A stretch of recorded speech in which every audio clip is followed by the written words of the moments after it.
artist whose academic credentials speak volumes on the kind of discipline and passion he has for music. After getting his master's degree in jazz performance and graduating cum laude from the University of KwaZulu-Natal, he's now on his way to become an integral performer within the South African and international jazz scene. His debut album, Mashiloane, was the first glimpse of a very promising musical journey through jazz. He's back now with his latest offering, Closer to Home, and he joins me now in studio. A very good morning to Mashiloane. Thank you so much for joining us. Welcome. Thank you.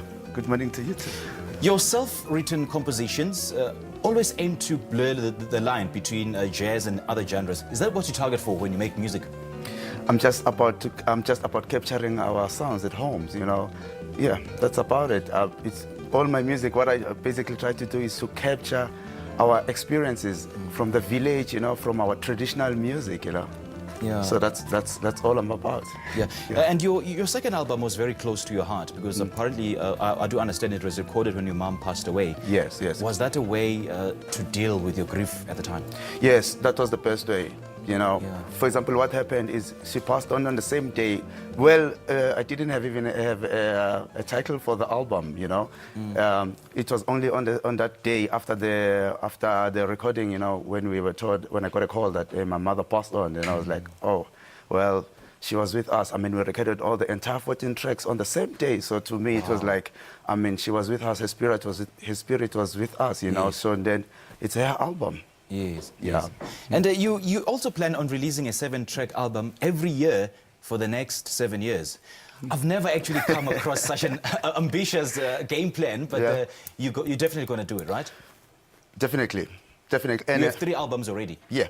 Which you released every single year for the past 3 years? Yes. Wow. Yes, and it's coming very well. The thing is, there's music every day, you know. We play every weekend, we play every day. I mean, I teach at the university, you know. I sometimes have compositions while teaching, you know. I get inspiration even from students, you know. I get inspiration from different communities. When I play there, composition comes, you know. So for me, there's enough music, you know. Yeah.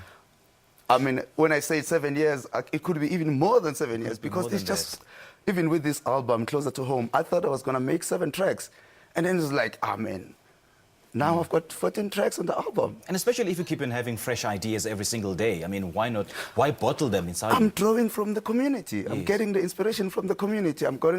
That's the vibe, you know? Right, right. Let's take a look at, you know, your latest offering, Closer to Home. Was that a continuation of your previous albums, or is it something new? Actually, it's not very, very new. When you listen to the album, I think now the focus is mainly to home, you know. It's also tied to my studies, you know. I'm doing my PhD, which is characterizing South African jazz, you know. So now the focus is about South African jazz experience, South African communities, you know. What makes us say this is South African jazz, you know. So with Closer to Home, now the focus is about home. Okay. Yes. As an academic yourself, how much of a difference does studying music have on your career, on your performances, and on how you express your stories through music? That's actually, learning music is the best tool. Because what happens is it makes you even competent with the talent. It makes you even understand the talent that you have and be able to translate it and convert it and even take it further, you know. Yeah. Okay. So has your arrangement changed or matured over the years? Are you happy with where you are musically? Yeah, more than happy, more than happy. I'm actually looking forward right now to even performing this music, you know. Although people still request some songs from the previous album when I perform, you know. But to me, it's the journey. We're moving forward. Okay, any plans of changing maybe a bit? I'll see what the future unveils, you know. But like I said, my heart is at home. Yeah. So who have you worked with on this album?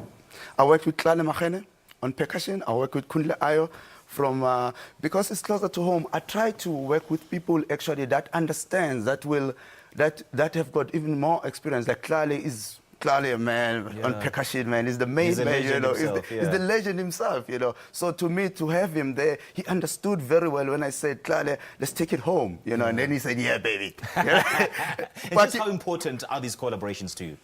Too much. Yeah. Paki Peliwelo on drums, you know, he's a guy that even worked with about Hugh Masekela, you know. So to me, to say, hey, man, let's take it home, it was even easy. He worked with about Mamus Bongele, Mambusi, you know, people that have taken our music seriously and made sure that we reserve and preserve our heritage, you know. Okay. So I can't name everyone, but I mean, those, even Kunle Ayo, the guitarist from Nigeria, he's part of it.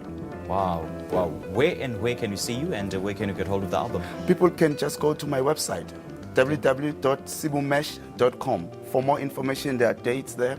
Okay. Ramesh, thank you so much, man. Thank you very much for having me.